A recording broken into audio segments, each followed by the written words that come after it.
Good morning. It is Thursday, January 7th. That means we're on day 7 of our challenge.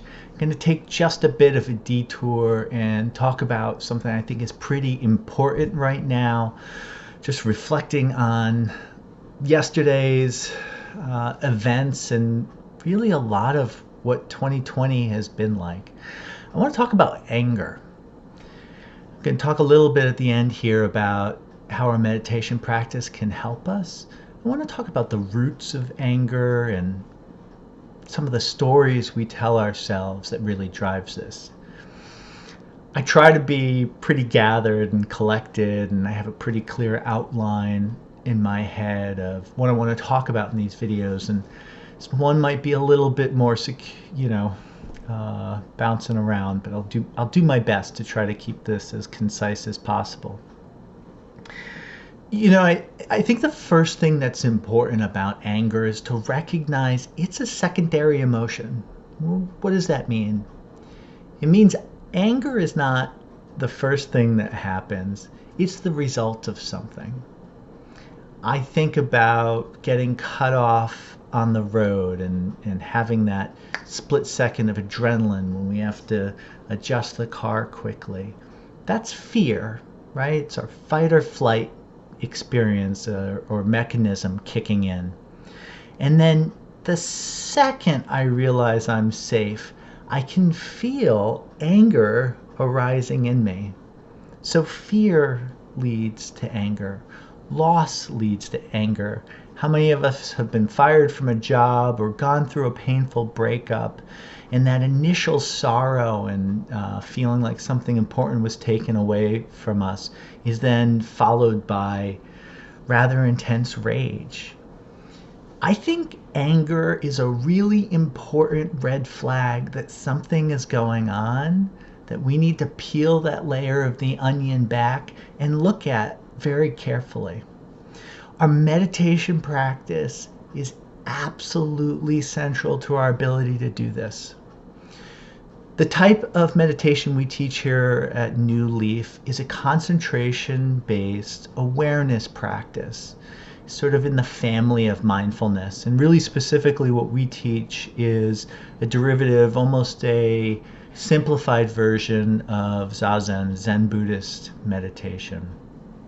By developing the ability to place our concentration where we want, we start with following the breath. We learn how to recognize thoughts, choose whether we're going to hold on to those and entertain them, or if we're going to release them by returning to the experience of the breath. If you become a Zen student and move to a monastery and work on a path of becoming a monk, you'll spend years developing this skill to concentrate deeply before working into koan studies that let you sort of probe the mysteries and meaning of our life and the universe. So why do they do that? They do that because to ask the really profound questions, we need to be able to concentrate, hold complex feelings, hold them for long enough that we can see through them and really see what's at the core. On a simpler sort of basis, I have a dear friend who I used to regularly go to a meditation group with 10 years ago. And he was constantly asking the question, particularly when people are angry, what's the story you're telling yourself there? Almost always, well, I got this email from my boss and it was rude and well, what's the story you're telling there? If you're telling yourself a story that your boss loves you and cares about you and believes in you and sends this short email, that email could be interpreted one way, maybe positively. If you believe your boss is undermining you and wants to fire you and gets rid of you and doesn't respect you, you can read the same email and see it in a very different light as a negative email. We are responsible in part for crafting these stories. And one of the most deeply held beliefs that each of us have is our rightness. We are convinced at our core that we see the world accurately, that we understand it, and that we are 100% correct. This is often a delusion.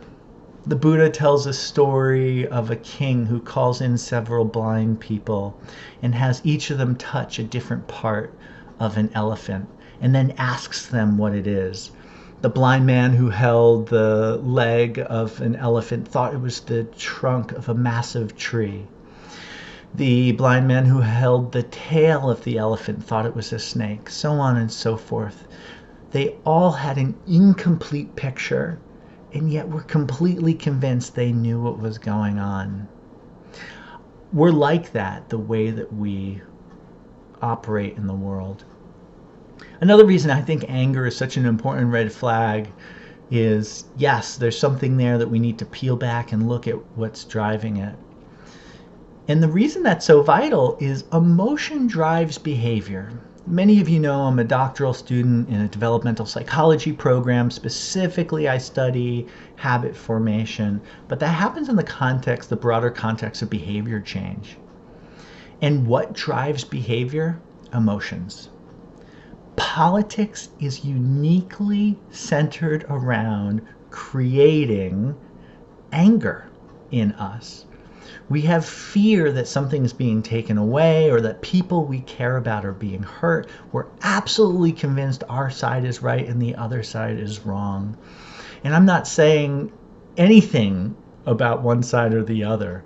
I'm just asking us to look within, to ask ourselves where that anger comes from, to see the primary emotion, to understand that's driving our behavior, to protest, to donate money, to go out and vote, right? This anger is being generated in us by political marketers specifically so that we will do these things that are extraordinary. Why would somebody go and knock on strangers' doors to canvass politically? Why would we part with our hard-earned money to support a political candidate?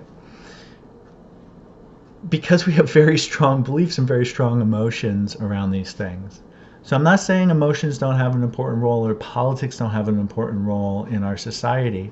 I am saying we have to understand them and maybe keep them in check. I think that's a good place to stop. So, I usually at the beginning of a challenge want to focus on the 101s of meditation a little bit, kind of really give us some, good concrete foundation in the practice. But I think all of us are going to need to step back a little bit and use this quiet time that we settle down to inquire deeply. What is this? Why am I feeling this? What's driving this? I really, truly believe that if we can find peace in ourselves, that affects our family and friends and our coworkers and our neighbors in a positive way. And if others can be inspired to do the same, we can transform this society to be a more peaceful and loving place. So, I'm saddened about yesterday. We did a reading and talked about a story that's important to me that's in the Facebook discussion group. It was a live broadcast from yesterday. So if you're in our Facebook discussion group, might be worth going back. We read something from Jack Kornfield about what generates conflict and where war comes from, war within and war outside of us. I also talked a little bit about a veteran that I used to spend time with who talked about what it was like to go through World War II and have camaraderie with his fellow Americans as opposed to what we're experiencing today. So I encourage you to check that out. I've talked for a very long time. We have our last beginners meditation workshop today at 12 p.m. Eastern. It'll happen on our Zoom channel that you can find on our webpage.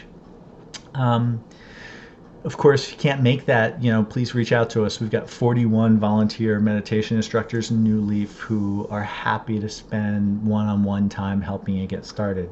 So if you haven't meditated yet today, let's keep our streak going. Go ahead and sit here for 3 minutes together, and let's all look within and ask ourselves today, what can we do to contribute to a healthier and more compassionate, more peaceful society?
Thank you, friends. May your practice be strong and your day go well. See you tomorrow.